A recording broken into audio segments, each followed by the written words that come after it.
All right, y'all, how y'all doing today? We are putting a 2-inch lift on this 2008 Subaru Forester, seeing how hard it's going to be. I put them on before, made it myself, just kind of extended the bottom of the strut right here, extended out about 2 inches down. We've done it that way. Wheels will tilt it out. Now, this was a pain. Let me show y'all the piece I put up in there, though, first of all.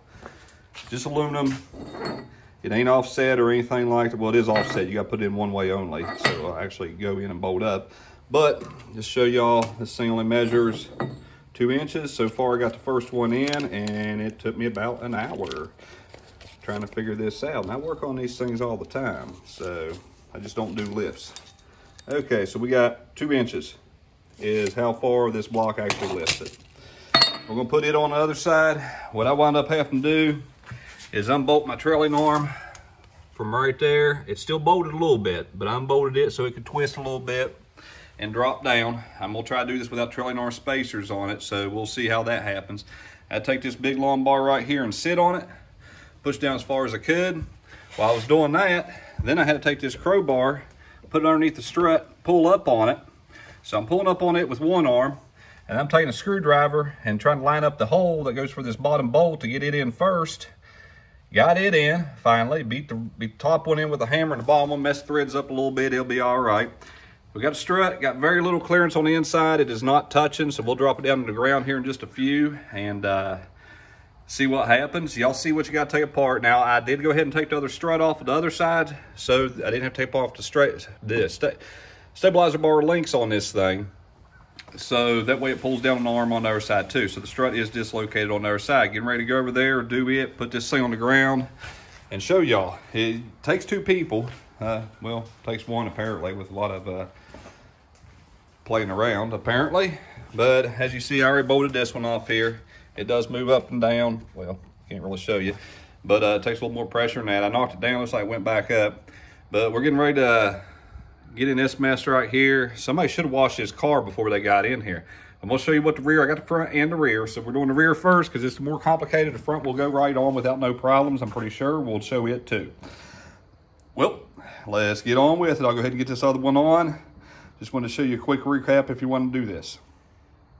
Okay, we're installing it on the other side. I wanted to show y'all a few things. These washers ain't very good to go underneath these little tiny lock nuts, but it's basically holding it from falling out or going up. Now, after I got them on, well, you want to spin the whole thing. Let's go with that. You want to spin the whole thing as far that way as you can because it does have play in there. So spin it that way, lock them all down, then put on your little top pieces. Yes, it does have little Allen wrench holes there if you want to snug them up, do that.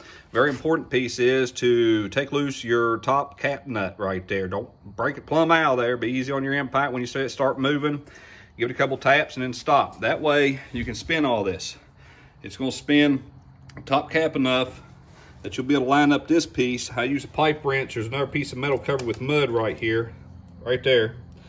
And lock the pipe wrench up on there and turn it. And it will allow this whole top piece to spin so that way you ain't putting everything in a bind. And then that way we can line it up on this. Now what I'm gonna do is I'm gonna take it, stick it up in there. We're gonna put these top ones on and just tighten down the nuts.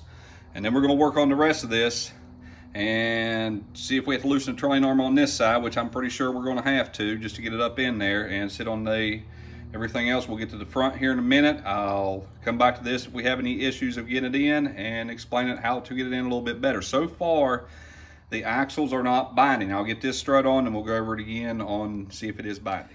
All right, had a little trouble, did not have to disconnect the trailing arm on this side, so I left it connected. And it's a little hard to get in, but I got it in with about 15 minutes. Of course, that was with the strut coming out and everything was already out here, just bolted it up. Okay, so once I got all this in, and yes, it was a pain in the rear, don't get me wrong, need two people. And we have plenty of room with our brake line. As you can see, there is plenty of flex still left. It can't go down no further than what it is right now. That is it, so we have plenty. We'll put back in my clip, and we still have clearance up in here, so we are going to be good. I saw some people put it, say on there that they had to beat in the side of it, but that ain't very smart because there's a lot of frame right there, well, bi-frame. But here's another problem. I have to disconnect this. Stabilizer bar link is overextended. It's supposed to be up over top, but we are way down, and I mean, it is max. Now I can either take it apart and weld a piece in here on each side, which some of y'all may not have a welder, or you can just take it off. It'll give it more flex anyways as you're four wheeling.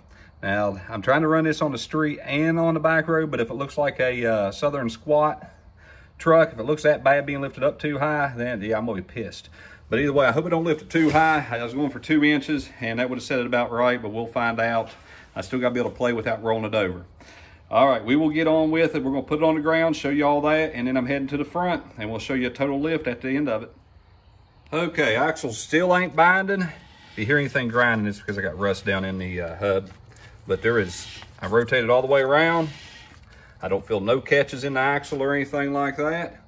Like I said, our links are still overextended. And we still have space up in top. A little less on this side for some reason, but, and I put the brake line back on. Now, another thing I want to go over, if y'all want these bushings to last longer, which I did not do because half the time they won't come loose, this one does align your toe on your rear, so you gotta be careful. You just want to loosen it. You don't want to adjust it. Loosen both of those. He'll readjust your bushings so there ain't so much stress on them. And this one right here is usually the one that seizes. I already tried it. I can't get it loose, so I just said, forget it. We're putting a lift on. So I wear my bushings out pretty quick on this thing. If y'all adjust those, it will be all right. Let's get on with the front of it. Well, actually, let's get on with showing you what the rear looks like. Look like a doggone hoopty here in a minute. Okay, sorry to drag this on, y'all. We're going to put it on the ground here and just, well, it's already on the ground. But once you get it on the ground, tighten up your strut, top mount for your strut itself down in there. Be sure to tighten it back up. Another thing is, I guess you tighten these boogers with the Allen wrench to put them down in there. I actually pulled them back out because don't forget your top plate right here. It is a little bit more brace. If you're actually four-wheeling, it'll clamp it all down a little bit better. Get that back on there, tighten it all up, and put your bolts back in, torque them down, and we're gonna pull it outside now. Okay, y'all, here's what we got. Did not do the front yet. We're just done the rear. We're gonna do it again, put on the front, show y'all how to do that, and then we're gonna show you what it looks like all the way out. As you see, it's got plenty of clearance there now. Now, I might put on these trailing arm drops for it here later. I think they're only like $60-some unless I make my own, but I mean, you can just about fit 3 fingers in there. You can definitely fit 2 in there. So I really ain't too concerned about it. The back, yeah, you can just about fit 4. I kind of smashed there, but so that ain't too bad, y'all. Let's get on with the front of it, pull it back in the garage, give you one more view of it, and see what y'all think whenever it's finished. I needed another 2 inches of ground clearance, and it looks like it's going to do it, hopefully without no binds.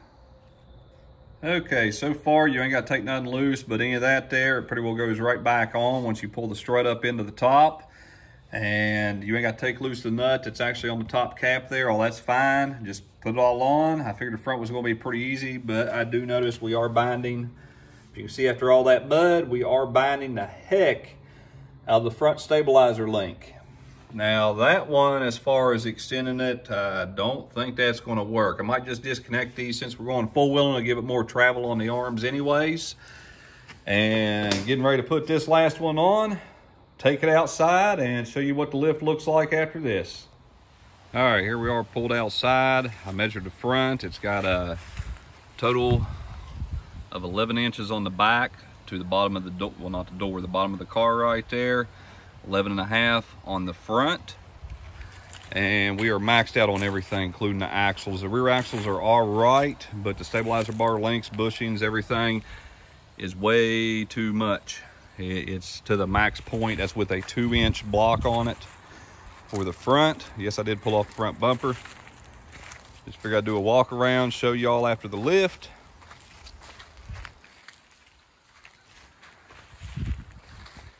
11.5 on the front, 11-inch on the back. And yes, it would have been better to have a little shorter block on the front.